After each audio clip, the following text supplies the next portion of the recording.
Representing Van City through the combo. Real talk, real shit, keeping it a hundo. Wrestle with the facts, that's that. Covering the local artists. Like who be stepping up, putting in work, going the hardest. Hot takes and debates, hot cakes in your plate. Serve it fresh like your breakfast, cause man's got the methods and history of boxing and mysteries unlocking. British Columbia with no filtering the talking. And in this rainforest we got ample plants. Flourishing with life, it ain't happenstance.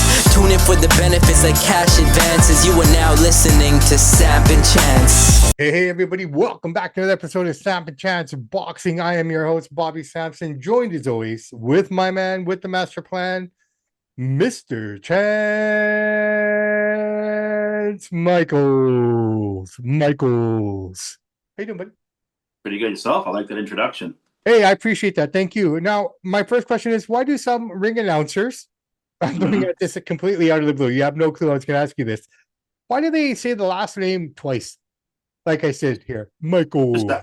Michael. Just add a little sizzle to the steak. There's no sizzle there. It sounds kind of stupid. Trying to pump you up, give something different. I get it. It doesn't touch me that way. I don't know. Maybe we have to find someone who actually appreciates it. I have nothing against it. I just think it's kind of funny. My second question, why are Russian fights so hard to predict, man? Because there's a bunch of boxers we've never heard of. But I would agree with that comment, but we're in a world, we're in a realm, we're in a community where we're lucky enough to know something about some of these guys, right? Yeah. But those fights were just fucking horrible. This is probably the worst week of Prediction League. The thing is like, so they can go to the Russian fights and it's pro fighting, but that's like me saying, okay, so if I was in charge, and I don't blame Neutral because he's got to throw some fights up. We got to keep the show going. I get that. But that's like me saying, all right, guys, if I was in charge, we got nothing this week, but my good friend Jerry Gianco's got a boxing fight card. And we got 4 pros on here. Well, good luck finding information on these guys. You know what I mean? So it's kind of like, it'd be the same stat. It'd be like, Canadian pro fights. But they don't know who these guys are. So I get it. You got to keep the show going, right? Yeah, no, I get it. No, I'm not complaining in that sense. It's just, but we're in the know, so it's not as bad. But if you're a casual fan and stuff, right? And to be honest, man, I couldn't even find those fights on TV. They were on some weird streaming thing. Those guys. But that's what I'm saying. But we have the means to find whatever we need to find, right? Mm-hmm. And we pay for what we have to pay for. But I couldn't find it anywhere, even with the Amanda or with the Clarissa Shields, the prelims. Mm-hmm. They were nowhere to be found unless you went to some place called Zeus. I've never heard of Zeus until Saturday. Never heard of it either. But there you go, right? So this is the thing. Like it's just odd. You want people to watch and stuff, but you're not making it really easy for anyone. All right. Well, listen, we had the GOAT fight this weekend. Very rare. First time she's actually finished a fight in 3 years without it going to the cards. It was that kind of weekend. All the things that you didn't expect to happen, that never happens because he does this or he never does that. That shit was all out the window this week. We had to, like, the boxing guards really turned the tables on a lot of people this whole weekend, right across the board. They gave Shields a fighter that she had a good chance of knocking him. I even said it, I think, on our show, the director's show, that Shields will stop her. I thought it'd be a little bit later than that, but it was tailor made for her to do that. And Kay looked discombobulated. She didn't belong there. You know what I mean? No, she didn't. No, and then if you look further down that card, our Canadian hopeful, she completely dropped the ball. She got disqualified for holding Ferreira so much. Vera holding Ferreira. She got plenty of warnings, man. But dude, this is something she's had a problem with in her other fights. She got warned twice in her fight previous to this. I know. For holding. A lack of discipline. But it's a lack of discipline. But here's the question. We saw this a couple times now in these fights over the weekend. Do referees really need to get that involved? It wouldn't, it almost felt like that referee in that Vera, the Vera fight was in business for himself to build his own name. No, because that's not the way you want to build it, by the controversy. That's what he was doing, though. But that's what he was doing. It felt like. I think he was getting frustrated. I think he was getting frustrated because she has a reputation of always doing this, and she's not listening to his instructions. I got a little bit frustrated. I appreciate that, but at the same time, it's just I think that was too extreme, especially in the championship fight. You take another point off. You take another point off. You don't disqualify her. You don't do that in a championship fight. I just don't agree with it. Unless it's something so heinous that she punches her in the pussy or something. Yeah. Well, technically, he was within his right to do that, but I mean, I hear what you're saying. He should have gave him one more chance. Yeah. And then we saw the same thing. What fight was it as well? It was on the Shields card. There was a referee there that was just getting way too involved. I can't remember the fight. I think it was the co-main, perhaps. I could be wrong. But anyways, listen, let's move on to what's happening this weekend. Yep. Good for Shields, man. She's a self-proclaimed GOAT, and she put in a great performance. I can't take nothing from her. Came out in that outfit on the way in, like she was. No, dude, she's promoting herself. She's doing a great job, considering that MVP's out there with all the women. You know, she's loyal to her promoter. She stayed with her team, right? The only one thing I found quite comical, and nobody pointed out, I'm going to point this out because I just tell it like it is. Floyd Mayweather was there, and she's sitting there saying she loves him. He's the the GOAT and is one of her idols, and all the things that she's saying. I'm paraphrasing, but basically shining his shoes. Carissa Shields is all about empowering women and women's rights. Here you are praising a guy who went to jail for 9 months for beating up his woman. Give me a break with that. It's just so phony. It's contradictory. It's contradictory. We live in a world of contradiction. Okay. I mean, again, I'm going to bring this up once before we move on. This is an example of it. I won't claim to be super, super religious or spiritual. I'm more spiritual than I am religious. Okay. Mm-hmm. But what really gets me going is when you get all these athletes, 99.9% of them come out there and say, thank God, God, my savior, Jesus Christ, etc. And I respect that. I get that completely. But 99% of these people don't live any of that. No, it just sounds convenient. It's convenient in the moment, which is what Clarissa's doing. It's convenient in the moment. Look, I'll be honest. If Floyd wasn't broke and not having all the problems that he was having, I doubt that he'd be at this show. Well, he's not. I don't think his bank account's high, but he still has some assets. He owns some houses and stuff. He does have some. I get that. But if all the other stuff wasn't happening, he wouldn't be there. Probably not. No. Okay, so I mean, it's all optics. It's all trying to sell them and trying to rebuild him up again and showing that he supports the women's side of it and Clarissa doing her part. That's what's happening there, man. I mean, it's all contradiction. Contradiction in wrestling, contradiction in boxing. It's all what suits your mood and what people are going to want to join in and praise you for, and that's it. Yep. Right. That's the reality of it. Woman empowerment. Oh, Floyd's here. Oh well, I'm going to be super nice and say nice things about him, right? But let's us forget. I mean, we can put Mike Tyson in there too, who's now perhaps the most beloved person in combat sports. People forget. People forget. I was doing some research on that Tyson thing because I'm going to write about it, but it's like, that whole story is like, it's crazy. I'll get into another show, but there's only, the only one man at the time when Tyson did that who was standing up for him was Donald Trump. Yeah. He went on Letterman and said that no. Well, with all due respect, man, and I don't mean this in a bad way, but that guy's, no different than most of these guys. He just never got caught, and when he does get caught, he plays it off. He says, what was the girl doing coming to Mike, the heavyweight champion of the world's room at 1 a.m, and then so people want to realize why Tyson is so loyal to Donald, and there you go. And he also let him stay at his place and gave him some money for lawyers and stuff. Yeah. We'll get into that another topic, but let's get on. No, 100%. Let's just move on because nothing good can come from the rest of this conversation. All right, this weekend we're finally getting it. Things are starting to pick up again, which means fall isn't. I know it's. I apologize, people, but we're getting close to fall time. Yep. And the fights are starting to indicate that as we're getting into some of these great cards now for the fall kind of session. We got Tio and we got Rolly. We got what else is coming September? We got Garcia, Ben. We're waiting for confirmation on a couple more fights, but man, the fall and the winter schedule is looking good, man. And it starts with this fight right here, ladies and gentlemen. Let's get into it. Probably the hardest fight for most of the people in boxing league. Teofimo Lopez versus Rolly Romero at 147 for Rolly's belts.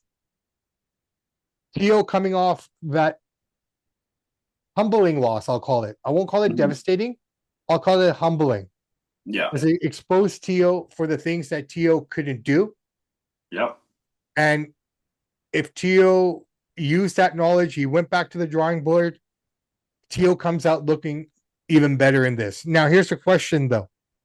When we look at this fight, we know who Rolly is. We know what to expect from Rolly. He's all about power in that hand. Okay? I feel Teofimo coming up to 147 is one question. Yep. How's he going to fare at this weight from 140? 7 pounds is a big jump. Mm-hmm. Does his explosiveness, does his power, does everything translate at 147? We already know it's going to translate for Rolly because that's his division. Mm-hmm. The other question is, which Teo are we going to get? Well, I think for Teo, he's going to be more comfortable at this weight because he's more of his walking around weight. So I don't think it's going to be a big difference for him. The only thing is that these guys hit a little bit harder. The heavier you get, the punches are harder because they're heavier, right? So this is at T-Mobile Arena. Here's the thing: Vegas has Teofimo surprisingly at almost a 3-1 favorite, which I'm shocked by those odds. I knew Teo would be a slight favorite. He's a little quicker, better combinations. They're both about the same age, 30, 29. But Teo against Shakur, he got exposed, like he said, bad defense. He got emotional in the fight. He couldn't control his emotions. Maybe he's getting frustrated with Shakur because he couldn't figure Shakur out. We don't know what Teo we're going to get. And Romero is coming off a win against Ryan Garcia. It was a UD, but he still got the win. And Romero hasn't fought in 15 months, so we'll see what kind of ring rust that he has. But this is a really good fight. Vegas has Teo winning by decision, according to the sharps. You know, and to be honest, man, I'm not going to give my prediction here. I won't now because I know people will listen. Yeah. And thank you for listening, everybody. I really appreciate it. God bless you all. Yeah. I think I'm going to refrain from saying what I think will happen in this fight, but here's the things that I'm thinking about going into the fight. Like you said, which Teo is going to show up. That's the biggest thing. The other thing is, you know, as long as Teo has his dad in his corner, he's not going to be fully successful. He needs to get rid of his dad, not in a bad way, just outside of the ring. He doesn't need to be there as his trainer. He holds him back, I feel. He held him back in the Shakur fight. He wasn't giving him the right information he needed. The corner was horrible for him in the Shakur fight. Maybe if the corner was a little bit more intuitive and aware of what's actually happening and giving their fighter the proper information he needed to go adjust. That was the problem. The other thing is with Rolly, I feel if Rolly comes out into this fight and starts the first 2-3 rounds with a lot of pressure and frustrates Teo, are we going to get Teo from Shakur? Like you said, he can change on a dime. He can come in fully confident and then change on it. You know, we're gonna see a better Teo here because Romero doesn't have the skill of Shakur. No, he doesn't. No, we're gonna see Teo use his. He's got better footwork, better angles, better combinations, and he'll stay locked in. The problem with Stevenson is like a master chess player, right? Anything you do, that's what I'm saying. Romero can't do that. I think what happened there in that fight is Teo wanted to box, but he realized he couldn't box with him. And he changed his philosophy to become a brawler, to become a puncher. You know what I mean? Well, yeah, he's trying to do something. In this, exactly. But here, if he can stick to the boxing, he can handle Rolly. With all due respect to Rolly. Nothing away. You beat Ryan Garcia. But I mean, I don't think, you know, even Ryan Garcia is that great. I think Ryan is built up on the fact of his social media status and all the stuff that he's done outside of the ring. Right? I think he beats Conor. Don't get me wrong. I think he's still better than Conor Ben. It'll be close. Right? It's going to be close. But, you know, in this fight, though, yeah, I think if Teo can keep his faculties together, and I think if he can weather the first 2-3 rounds and psychologically, look, I think Teo only loses his fight from the mental side. Well, Romero's going to try to walk him down and make it a brawl. He doesn't want Teo bouncing around, using his angles, using his sword. So Romero's going to try to walk him down and make it a brawl. Can Teo avoid getting engaged? He's got that right. Yeah, he's got that right hand. He needs to execute it, right? The longer the fight goes, the less that power diminishes. So Romero knows Teofimo can be mentally weak sometimes, so he's going to try to rough him up. I think do a little dirty boxing, get under Teo's skin. Then Teo gets erratic. When Teo gets erratic, he throws all game plan out the window. No matter if it's his dad or Freddie Roach or Customato, he ain't going to listen when he gets like that. So Romero knows that, and he's going to try to make this a brawl. Teo wants to make it a boxing match. Question is, who can control the narrative of the fight? Boxing match? I think based on skill alone, I'm not talking about the mental side. I'm just talking about skill alone. Teo should be able to do that. I would think so. But Romero knows how to get under his skin, though. But his mental basis is not at the same level of his physical basis and his execution basis of his skill set.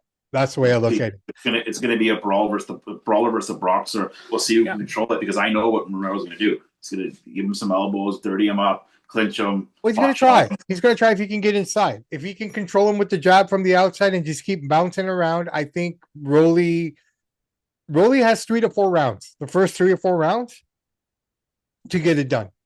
It goes past that, you're gonna start to see it open up, and it should be, go to UD one way or the other. We'll see. I don't know, man. I don't know. It's got something's telling me that Rolly can make this a brawl, and just seeing how erratic Teo can be. I believe that. If Rolly makes it a brawl, he'll finish him. Well, let's see how they play out, man. This is why we're trying to pick it apart. I want Teo to win. I want Teo to win, but there's something with these odds that are telling me, why is Vegas making Teofimo Lopez a 3-1 favorite? I get it. Romero doesn't quite have the skill. But he's basing it off past performances and who these guys are. No, it's a trap. The old odds trap. The reason why I won Prediction League won last year, I'm one of the only few guys that look at the odds. You look at the odds of the fight, you can kind of, once you know about gambling and lines, you can kind of see where they're going. Sometimes they'll give you a nice juicy odd. I'm going to bet he's going to guarantee win next. Oh, how did this guy win? Because they baited you with the lines. It's very tricky. And as more money comes into one fighter, they'll adjust the lines. So if 20,000 people start betting on Teofimo Lopez, you'll see him as a 3-1 favorite with a 2-1 favorite, as they take the money in to kind of even out. So the Vegas doesn't always win, but they usually win. So something's fishy with this fight. Yeah, odds. If anything, I think Rolly might be in his head a little bit already. Mm-hmm. I saw an interview with Teo this week, and he was talking about how he really had no intention of fighting Rolly. He had no reason to fight Rolly, but then Rolly came out and said some stuff about him that kind of caught him off guard because he thought they were friends and whatnot.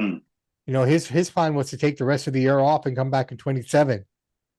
But after he saw the comments that Rolly made, he said he called his lawyers and his handlers and said, make this fight happen. So is Rolly already in his head? That's another thing we have to think about. You know what I mean? Yep. This is things to think about, guys. Guys to think about. But you know what? Let's move on, because I don't think there's much that we need to think about here. We're talking Amanda Serrano against Mansour. So it's funny. I put this up yesterday. I'm going to read the tweet. Okay. And you'll be surprised who liked this tweet. You never would have guessed it. I never would have guessed it.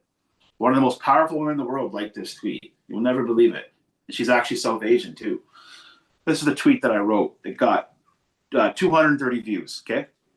History is calling. Amanda Serrano is back this Friday, August 21st, as she's hunting the all-time women's knockout record. Unified titles on the line. First ever championship boxing event live on TikTok. So everybody can watch this fight for free on TikTok, which is really cool. Yeah. Now, who liked this is one of the highest up lawyers working for the Department of Justice. Her name is Harmeet K. Dillon. Trump hired her a few years ago. For some reason, I guess she saw this tweet and hit like on it. It's actually a verified account. So the Department of Justice, I don't know. I guess because the women's thing, she was checking it around, whatever the case. I was shocked that she hit the like button on that. So thank you for that. Cool. But this is going to be a good fight. I mean, Serrano is going to finish her. She's going to get that record. And it's cool. This is going to get a lot of viewers. People love TikTok. And so you can just go on TikTok and watch it live. Everybody has TikTok. And cool event. So I'm happy that they're doing this. It's innovative. It's creative, right? Which is always good in combat sports. Well, Serrano will get this. She will get this. Yeah, no, she should. And they've given her an opponent that she could get it done with, right? Yeah. Luciano Mansour, respect to her. She's stepping up to it. But man, everything's against her. So Serrano has 32 knockouts. Christy Martin has 32 knockouts. After this weekend, Serrano will have 33 knockouts. She'll be the all-time knockout leader in women's boxing. And Serrano also she's fought for equal rounds, 3-minute rounds, 12 rounds. And so she's been quite the pioneer in women's boxing. There you go. So those are the two. This is a big fight, though. Those are the two big fights of the weekend. Yeah.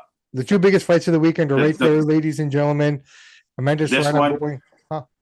Well, this one's going to get more eyeballs on it because it's free, right? Yeah, the Teofimo Lopez fight, you got to pay for it. This one's free. So because of this knockout record, this fight's getting a lot of buzz because of that. So we're gonna get some. I don't know what the number's gonna be on TikTok, but it's gonna be quite a big number. It's first ever fight on TikTok. Let's find out, man. Let's find out. Let's find out. See how it all plays out. Chance, what do we have going on in the world of international and Canadian boxing history, my friend? Okay, we're going to go to August 22nd. I know it's a little bit early, but we won't be doing a show before then, so I threw it out there. August 22nd, 1998. Gotti dropped a split decision to Ivan Robinson in Atlantic City in a high-action war that earns Strong Fight Contender of the Year. That's Canadian boxing history and boxing history because Arturo Gotti, although born in Italy, raised in Canada, Canadian boxer. So that is Canadian history and boxing history, 2-1. We'll see. We've got some good fights this weekend. I'll just write it on X. So we'll go over the Gary Russell fight. I got to break down there. Yeah, we got Gary Antoine Russell coming back as well. It should be an interesting fight as well. But yeah, sorry. It's a good PBC card. Like it's a fairly good card. Well, hey man, I mean PBC's finally bought in. They're on the zone now too. Now almost right. Almost there. So everything is everything, man. That's the one more thing. We got the heavyweight drama. It looks like Fury Joshua is heading to New York. Well, wherever it's heading, get it done and over with, man. Because I'll be honest, man, it's losing luster in my own eyes. The more nonsense we keep getting, just make the fight already, guys. Just make it. What's with all this? And Benavidez is getting a lot of backlash because he's supposedly wants to fight veteran Michael Klazak, and people are like, "What are you doing fighting this guy?" Like Benavidez, you're supposed to be one of the best fighters in the world. I mean, he wants an easy fight to make some money. I guess I'm not sure what he's doing there. Well, dude, maybe he's just trying to stay busy until he gets the fight that he's looking for. I mean, that could be it too. I think that's what it is more than anything else. It's like, okay, I don't know if it's a mandatory. I don't have that detail in front of me. If it's a mandatory, no, it's not. It's not a mandatory. Okay, so then is he defending one of the belts? Because he's saying that he's trying to pursue Jay Opataya, so he's going to fight this guy, like you said, to stay sharp. That's what he's saying. People are saying you're going to smash this guy. But like you said, let him smash him. He's waiting for the fight that he's waiting for. So in the meantime, he'll take the fight that he has to take. Yeah, and we forgot to mention August 29th next weekend, Moses Utama versus Flip Horkovich for the IBF. Yes. We will talk about that in detail next week as well. You know, I am a big fan of fighters fighting for a title, not getting it mailed via FedEx. So respect to Moses. He's doing it the right way. Every guy. You know, and Hrgovic, I think this would have been a challenge maybe 5 years ago. You know, it's Moses has to come in really, really bad form to lose. It's a decent competition for Moses. Like if he gets caught slipping, Hrgovic could put you to sleep. But we all know round 4, round 5, Moses is gonna knock him through the ropes. And it's also a burden, isn't it? Though competition. It's also a burden, isn't it? It's also a burden in some cases because if you don't see a guy like we put Moses on this pedestal, he's amazing, but we've not seen him in past the 5th round or 6th round. No, I know. We don't know what this guy. Better competition, right? But we don't know what this guy's capable of when he's actually, facing issues or facing harder competition. You know, I'm not saying that he would fear any worse, but the unknown is the unknown.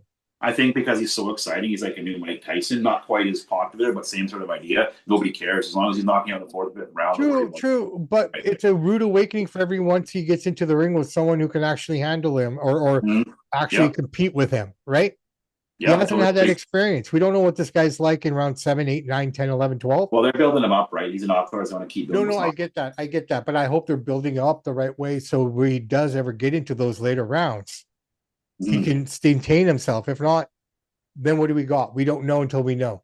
Yep. Right. Totally agree. Yeah. So, we saw what happened to Tyson when he goes into deeper rounds early on in his career. He wasn't as good. Yeah. Well, that was 4 years in jail. So. No, I mean, I'm talking before that even. You know what I mean? Like if he was dragged down to deeper waters, we saw how Tyson had to fix it because he didn't know what to do at that time. So that goes for any fighter. He can go UFC, whatever. Oh yeah, he's killing it. Tom Aspinall. We got to do a better job. We have to do a better job in boxing of promoting our stars. We got this young knockout artist. Why are we not pumping him up? Well, maybe because he's a UK guy. It's the same with the UFC. Okay, you got Tom Aspinall who's your champion. We saw what happened when this guy gets out of the 2nd round. He doesn't look as good because he's never really been tested past that. Speaking of UFC, good card on the weekend. And got to give credit to Islam Makhachev. 17 wins in a row. he beat Anderson Silva's record. Anderson Silva has an asterisk because he got caught doing steroids. Yeah, I know, I get that. But you know what? I think the one thing that I'll take away from that, I know we're boxing, but I just touch on it really quickly since you brought it up. Islam won, but I think it also showed the amount of problems that he will have with Real once 7 years. Yeah, probably. But at the end of the day, that record is pretty incredible. No, that's incredible. But I mean, if Ian Gary had a bit of killer instinct, which is what's being heavily talked about. Yeah, that's what Dana White said. He's right. And I can't disagree with it. He's a great fighter. He had that. He could have beaten Islam. He totally could have if he had an edge to him. He didn't have an edge. He's respecting him too much. You look at Islam, he looked like he got the shit kicked out of him compared to Gary. Well, right? That's the difference between the greats and all time.